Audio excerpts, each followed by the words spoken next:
Good morning, class, good afternoon, good evening, whenever you're encountering this asynchronous class. Today's discussion is going to be the first step in the writing process.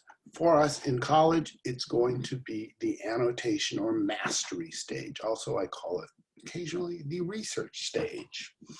But we're looking at the document that's under your Files tab on Canvas, called the writing process. I think it's called the writing process 2020, as in the year 2020. This is where we're gonna begin whenever we are asked about by a teacher to answer a question.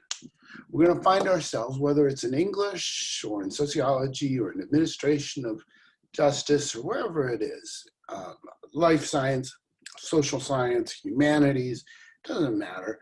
We're going to always start with the goal of writing about the writing. That's where we start. Write about the writing. You will notice that the first three words of your first prompt, the one about why France, are according to Young. That's a very specific demand. What does Young have to say about this issue of why Truman chose France? So at this stage, we really want to address what the writer's got to say. Now, there are a couple of different things going on in your approach.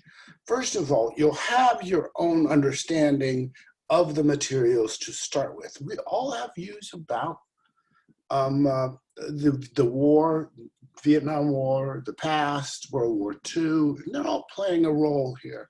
Those feelings are real and powerful and must be accounted for. They may end up being adjusted. They may end up being confirmed, but either way, we are doing this. So let's share my screen.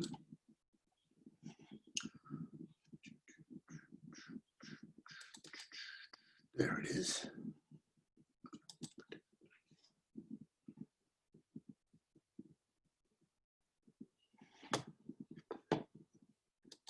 Anyway, let's move my participants over here. Okay, so we're going to start with what we will need as far as tools go. What you need to address a text is as follows. You will need a dictionary. In your syllabus, it calls for a dictionary with at least 50,000 definitions in it. You don't want to use an ESL dictionary, which is going to be too basic. You want something that can give you all the flavors of the meanings of the words. Minimum 50,000 definitions is a good starting moment. I think mine starts with 70,000. Either way, you want your dictionary, your highlighter, your pens. You'll have a textbook, your notebook, and the library, even if that's online, okay? These are all things that you have access to. Library may be at this stage because you're just introducing yourself to it. It may be Wikipedia and the use of online encyclopedias to help you just get your feet underneath you. They are not where we go when we are really building intensive, detailed argument. There are ways of introducing ourselves to the topic. I used to use Encyclopedia Americana, Encyclopedia Britannica. You use Wikipedia, and they're just about, according to experts, they're just about equally reliable. It's just that we've got some considerations with Wikipedia in that Wikipedia is built by its readers, whereas somebody was paid to edit the Americana or Britannica encyclopedias. All right, so we have our tools. Our method is rather straightforward. We're going to be active. We want to work both our hands and our mouth as we read. So this is active reading. What we do here is we notice, we react, we notate our reactions, we list and rank our reactions. That's our method. Our goal is to write about the writing. Okay, annotate the text to find paradoxes, claims, argument, or creativity within the structure of the text you were asked about. as well as the essay you are constructing. Okay, so that's what we need to get going on Young or whoever the topic is. So let's go through these steps, and we'll take probably, this will take 10 to 20 minutes, I think. And then I'll do a separate YouTube/Zoom for the other stages, focusing, strategy, and composing. We'll go through those in separate ones, but let's just deal in this, the research stage, this initial write about the writing stage. All right, so our first stop here, pardon me, I'll close the door for privacy reasons. Our first step, our first stage in my writing process comes from experience, and it comes from the experience of, in particular, ignoring certain things that I shouldn't have ignored when the prompt hit my desk. See, when your teacher hands you your prompt, your question that you're going to be answering, the first important step is to make sure you understand the instructions. Writing is a set of tasks. The essay's question tells you what to do. You'll want to notice at this stage, you'll want to notice due dates, lengths, and formats. You'll want to know right up front, the moment the instructions hit your desk, when's it due, how long is it going to be, what format it's in, what are the expectations of your teacher, so on and so forth. These are master the instructions moments. I can tell you that from previous experience, you really want to pay attention to the instructions, because it can mar your grade in some unfortunate ways. If you ignore the instructions, you'll be late. You won't have done what the teacher asks. If you don't do what the teacher asks, you don't end up grouped with the other students to be graded. You end up in a pile of, well, what the heck is that? So it comes down to this. My last semester at UCLA, I did an English literature course, and it was my last semester. So I did things like come to class late, which means I missed any discussion that my professor at the time was having about the final exam.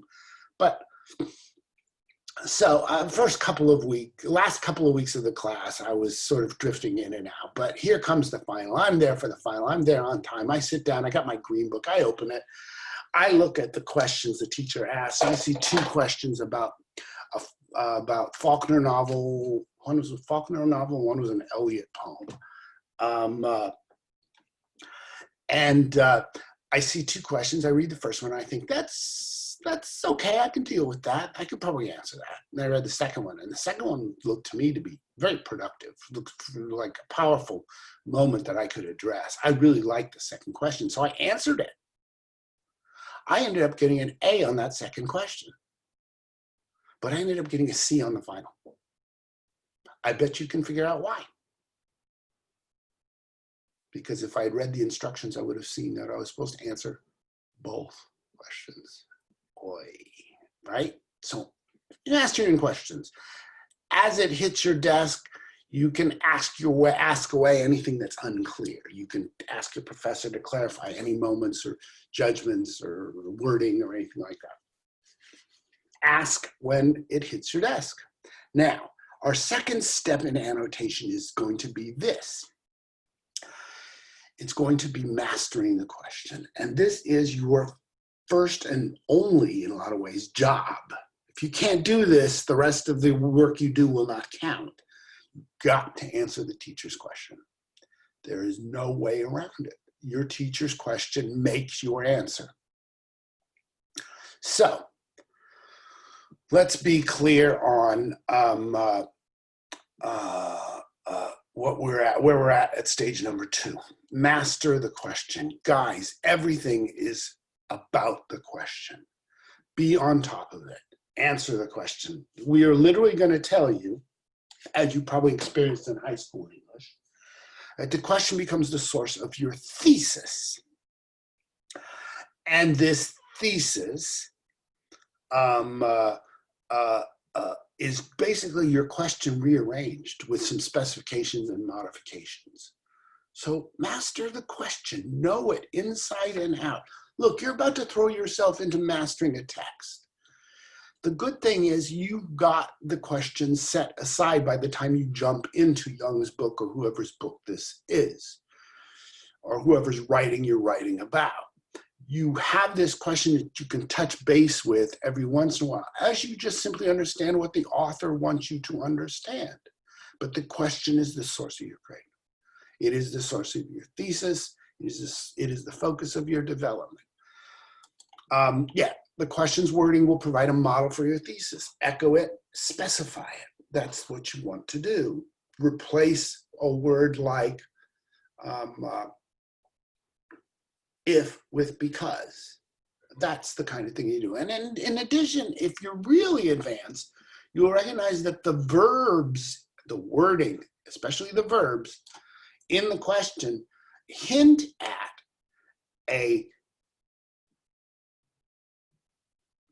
the verbs hint at a generic outline. That when your question begins explain or compare and contrast or contains the word cause or effect, that there is a generic outline associated with it. You would want to know, what's the explanatory outline look like? What does a compare and contrast outline look like? What's a cause and effect outline look like? So,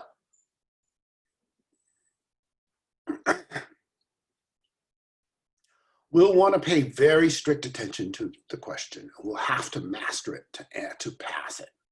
Your question is the source of your thesis. It is there as a touchstone no matter how deep or off track you go in trying to understand what you're asked to write about. You can always touch base with, well, what did the teacher ask me about? Now, you may need at step 3 here to do some additional research. And there are levels of research here. We're going to find ourselves at level 1 when we first start our reading, which means that we're using a collegiate dictionary. And level 2, relatedly, you're going to use Wikipedia. And you will need those just to keep yourself going. And when you find something from Wikipedia that affects how you read the book, you'll put it in a Post-it note or you'll write it in the margin just so you keep track, okay? Our third step, the deeper stuff, more useful when we really get into the technicalities of development, will be your expert sources. These are journals. Journals are magazines written by experts for experts, okay? So you will be, once you've mastered the question and done your required reading, you will also need to pull up some research to help you along here. In addition, we see here this 4th step. And this is the step where I want to give you some instructions on highlighting and annotating, okay? So this is the stuff that helps us avoid the situation where we annotate everything and then suddenly nothing is standing out. You have that experience. You start by highlighting one sentence on a page, and then you realize the next sentence is good too. So you highlight that one. Pretty soon you've highlighted the whole damn page, and your eyes are like not seeing what was most pronounced and interesting on the page, which is what our highlights or annotations should do. So this step is master the text. Write about the writing.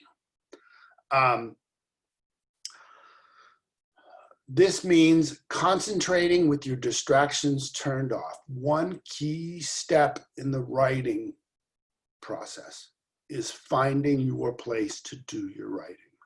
You need a place where you can turn off all of your distractions, your cell phones, the TV, all of it. You need to concentrate fully on your work when you are writing, okay?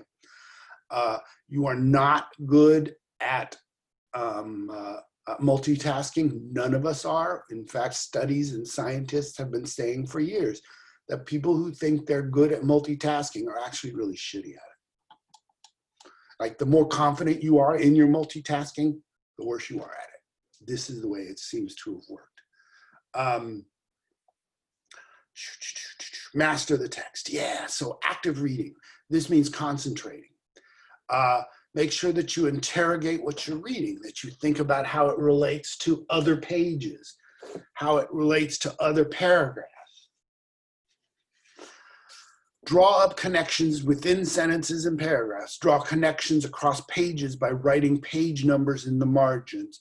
So one page that we are dealing in quite early is page number 3, which spells out on page number 3 at the bottom.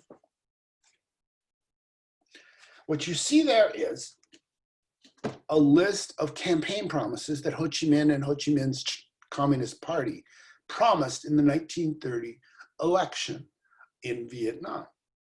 You see there are 10 things that, as a political party, as a politician, that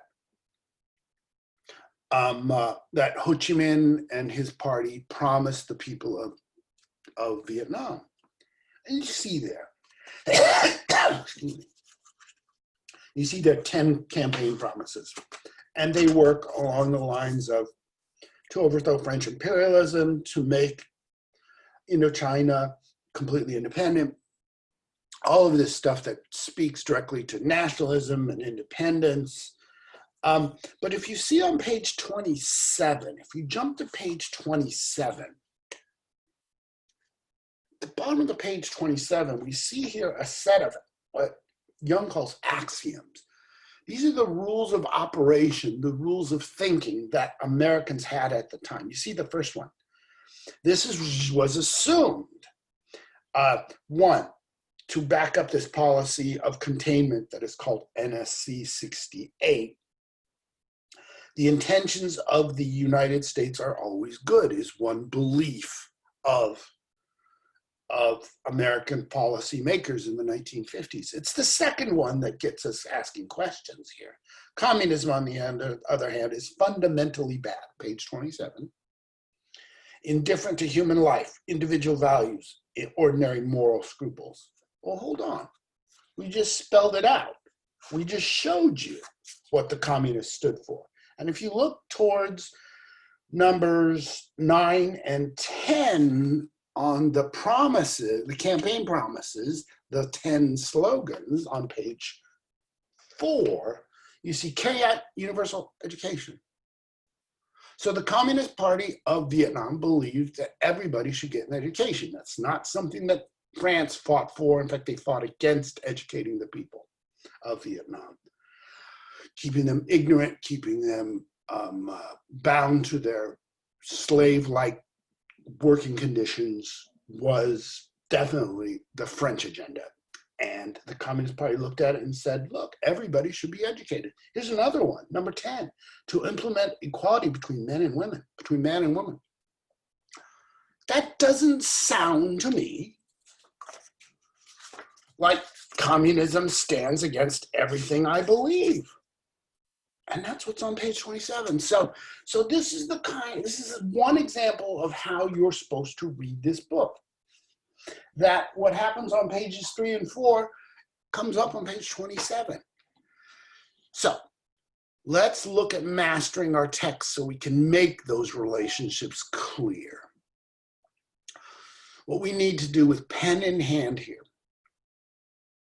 is pay attention to the small details like keywords and hard details, but also we're going to be looking at structural elements. Structural elements will help us guide ourselves through an understanding of our textbooks. All right, our first level of appreciation is just recognizing that certain words will matter a great deal as we read. First thing that we're going to want to notice is the verbs. Verbs tell us who did what. We must be clear about that. I gave students an example of a prompt I use in English 28, the pre-composition course. Several of you may have taken, but these lessons come up in high school composition as well. I gave the example of should California ban, this is a question I actually asked my pre-composition students for an essay, and they answered an essay. Should California ban cell phones from natural wilderness areas? What word matters in that phrasing? Should California ban cell phones in wilderness areas? Well, they all matter a lot, but the word ban is a verb, and it leads us to questions of banned by whom? Banned how? Banned based on what punishments? Who enforces the ban? All just based on the verb. That if you've got a ban, you've got who's and what's and how's all connected to it. Notice the verbs. I told you earlier when we were going to master the question. Notice the verb, and if it says explain or compare and contrast, or if it uses the words cause or effect, you will find yourself pulled towards a particular outline, a general outline that works for such questions. So verbs matter a lot. Same with emphatic phrasing. The phrasing here should be very sharp, that you notice when Young really breaks it down and just flat out opinionates, there's that word, opinionates. You want to highlight it. You want to comment on it. You'll also want to know when she repeats a phrase or a word or an idea or a concept. Any sort of repetitions indicate that this is going to be a key issue with development. If it comes up multiple times, it's going to be developed. We also want to notice contrasts. Some contrasts are stated directly. Some contrasts are stated indirectly. We'll want to notice when Young says JFK was X, but his replacement, Lyndon Johnson, was Y. We'll want to see those contrasts in action. We'll want to see her judgments. We'll also want to see relationship words. These are words that are in your linking words PDF on the files page on Canvas. These are words like subordinating conjunctions like because or until or while, or conjunctive adverbs like however or moreover. Transitional expressions of all types indicate that the writer is moving, is jumping from point A and moving into point B. Transitional expressions tell you when that kind of thing is going off, when it's happening. So let's be on top of that. Let's be on top of conjunctions, adverbs, and transitions. Work your dictionary. This is key. So verbs, emphatic phrasing, repetitions, contrast, these are all things we will want to note and comment on. Now, this next one, B, note the structural elements, is by all accounts, by my writing, the most important thing to notice at this stage. Notice the structural elements. Notice what your teacher tells you matters in your writing. Notice it in your textbooks. The text you read will work the same way as your own writing, okay? It's got topic sentences. It's got thesis statements. It's got first and last proclamations. It's got asides. It's got white space, titles, and subtitles. We'll want to notice these. When I say white space, I'm talking about like on page 35. You see that white space right there? What that is an indication that Young is shifting on the page. So you want to read the white space like on page 35 the same way you'd read a sentence. It's indicative of a particular move. It tells you that the writer is refocusing on something of related but distinct issues. Excuse me. So with pen in hand, I'm always going to highlight the topic sentence. This is, I think, the first job that annotators have. Annotate the topic sentence. Every paragraph has an opinion, and then every paragraph works through that opinion by proving it and discussing it. Well, let's highlight every opinion. That's every topic sentence. A topic sentence is always going to be essentially contestable. It's a work of opinion. And as a result, we need to keep track. If you are tracking Young's topic sentences one at a time, every single paragraph, every single page, you are following her argument closely, intimately. You are feeling her argument and seeing her argument. So let's begin by highlighting all the topic sentences and then just concentrating on how the paragraph works around the topic sentence. Does it prove it through a string of facts? Does it prove it through a single fact? Does it prove it through expertise? There's a topic sentence there. Well, what about the factual, the proof? What about the discussion? Do you see how that's all working around the topic sentence? We need that. Our final note in annotation, and we'll wrap up this particular video, is we'll want to keep track of the hard details. We'll want to keep track of the facts, the statistics, the stories. Why do we keep track of that material? Well, because it tests your impressions. Details like facts, numbers, stories, elements, and word choice show the writer's point of view. Disputability will appear when the details appear in context with the point of view. Notice the details that are weird, challenging, unexpected. These are the ones that will matter to us. My final instruction on your annotation section of your writing process is arrive at the mysterious. Find what's challenging, weird, what makes no sense, what's striking, what's unexpected. When you see that stuff, what you are seeing is your way into the text, addressing its issues. All right. So there we go. That's annotation. That's square one. We're going to wrap this up. I see some people showing up here for class. I wasn't quite ready for it, but I'm going to wrap up my discussion of step one of the writing process. That's the mastery or research stage. Please be on top of that. I will post this to YouTube as well as to the Zoom and send you off here very soon. That is it for this presentation. We will see you around the bend soon. Take care, guys.